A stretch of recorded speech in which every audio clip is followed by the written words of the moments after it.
बच्चों हम देखो इस प्रकार की क्वेश्चन जो नॉन लीनियर फर्स्ट ऑर्डर की पार्शियल डिफरेंशियल इक्वेशन थी उनको सॉल्व करने के लिए हमने चार पिट मेथड का यूज करना सीखा था। लेकिन मैंने आपको बताया था चार पिट मेथड की जनरल फॉर्म तो वहीं अप्लाई करने की जरूरत पड़ेगी जहाँ पर कोई पर्टिकुलर केस या स्पेशल टाइप की या फिर ये मान लो शॉर्ट ट्रिक अप्लाई ना हो। अगर वो अप्लाई हम तो शॉर्ट ट्रिक की ट्राई करेंगे। उस दौरान मैं आपको शॉर्ट ट्रिक करवा था, मैंने एक स्पेशल टाइप की क्लाइंट फॉर्म करवाई थी। एक वीडियो में मैंने ये करवाया है आपको कि अगर जिसमें ओनली पी क्यू हो, एक वीडियो में मैंने ये करवाया पी क्यू और एक्स वाई हो जेड ना हो। तो एक और स्पेशल टाइप करवाता हूँ जिसमें आपकी पी क्यू और जेड ही हो, एक्स वाई नहीं होने चाहिए। ध्यान से सुन लेना, अब की बार कौन सी स्पेशल टाइप है जिसमें क्या होना चाहिए, पी क्यू और जेड होने चाहिए, एक्स वाई नहीं होने चाहिए। ये टाइप या ये फार्मूला तभी अप्लाई होगा जब आपके क्वेश्चन में एक्स वाई ना हो। ठीक है, जैसे मैं एक स्टेटमेंट लिखता हूँ, मेरे माइंड में एक स्टेटमेंट है दिस इक्वल टू जेड, ये एक स्टेटमेंट है। ठीक है, इसमें एक्स वाई नहीं है, नहीं ना बच्चों स्टेटमेंट में एक्स वाई। अगर स्टेटमेंट में एक्स वाई नहीं है तो आप इसको अप्लाई कर सकते हो, जो मैं तरीका समझाऊंगा। कैसे अप्लाई होगा क्या होगा वो मैं आपको क्वेश्चन सोल्व करके दिखाता हूँ। सबसे पहले बच्चों आपको याद रखना इस इक्वेशन को, पूरे चैप्टर के अंदर मैंने यह इक्वेशन आपको याद करवाई है, ये सबसे मेन इक्वेशन है। इस इक्वेशन में हमने सोल्व करके पी और क्यू की वैल्यू पुट करनी है। इस इक्वेशन से पहले का ही काम डिफरेंट है, इस इक्वेशन के बाद तो किसी भी मेथड या किसी भी शॉर्ट ट्रिक से लाए उसके बाद तो सेम अपन इंटीग्रेशन करना है। तो पी क्यू की वैल्यू निकालनी है। सुनो क्या होगा, आपने एक नया फंक्शन मानना है यू, याद रखना लेट, नया फंक्शन मानना यू। इस यू की वैल्यू होगी a plus x y, sorry x plus a Y.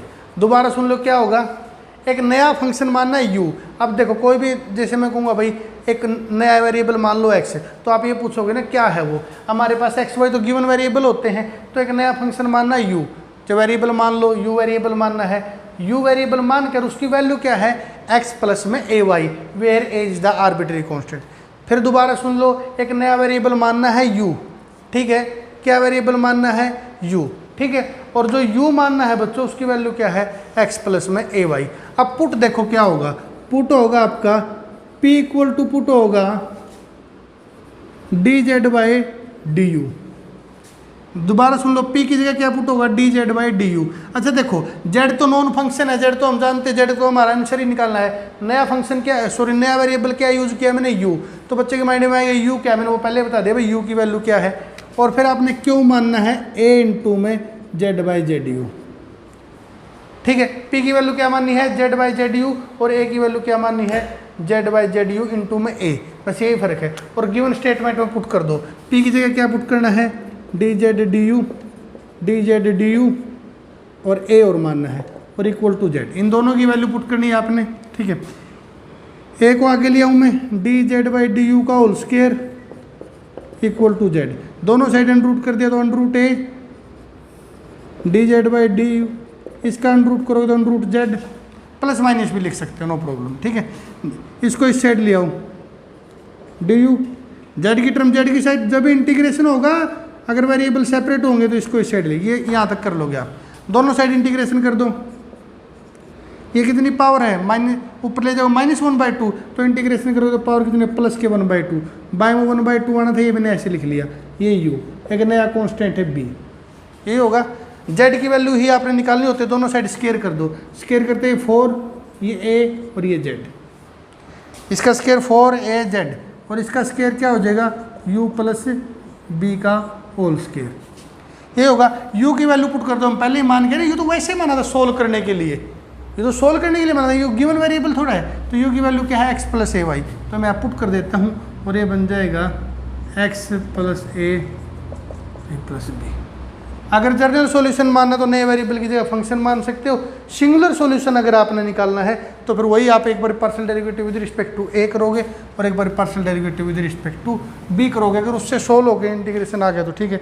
जैसे partial derivative with respect to a करूँ मैं तो क्या बनेगा, 4z इज इक्वल टू, यहाँ a के विद रिस्पेक्ट टू करूँगा तो ये बनेगा 2xay प्लस बी, ये होगा ना, 2 आगे आ गया, ये हो गया। और किसके विद रिस्पेक्ट टू करो, a के, तो कांस्टेंट कौन है अब, y, क्योंकि जो a के विद रिस्पेक्ट टू तो y कांस्टेंट है, काम करेगा ना, तो ये बनेगा इसका डेरिवेटिव। कभी a को वेरिएबल मानने में प्रॉब्लम नहीं होगी, क्योंकि हम नॉर्मली ये वेरिएबल x y को मानते हैं। तो ये तो 2 आगे आ गया, किसके विद रिस्पेक्ट टू करें a, तो y इंटू में कांस्टेंट की तरह है तो y आ जाएगा। ठीक है, अब विद रिस्पेक्ट टू b करेंगे तो क्या होगा, ये 0, ठीक है। और इस साइड क्या हो जाएगा ये 2x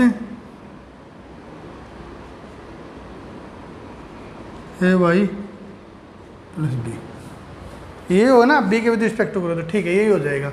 अब क्या करोगे आप, इनमें से किसी भी प्रकार से ए बी की वैल्यू निकाल दो, या तो जैसे इस ब्रैकेट की वैल्यू 0 आ गई, इस देखो 2 तो 0 हो नहीं सकता, अब 0 2 नहीं हो सकता, ये ब्रैकेट होगा ना 0, 2 तो 0 हो नहीं सकता। अगर ये 0 होगा तो ऊपर पुट कर दो, तो क्या बन गया 4z इंटू 2y, 0 पुट कर दिया तो यहाँ से 0 हो गया इंटू सब कुछ 0 हो गया, ये बन गया z इक्वल टू 0। यानी कि z इक्वल टू 0 अपना क्या है, सिंगुलर सॉल्यूशन है। मिल गया, नहीं मिला तो बोलो। आगे कोई प्रॉब्लम तो आप पूछ सकते हो, उम्मीद आपको ये समझ में आ गया होगा। ओके।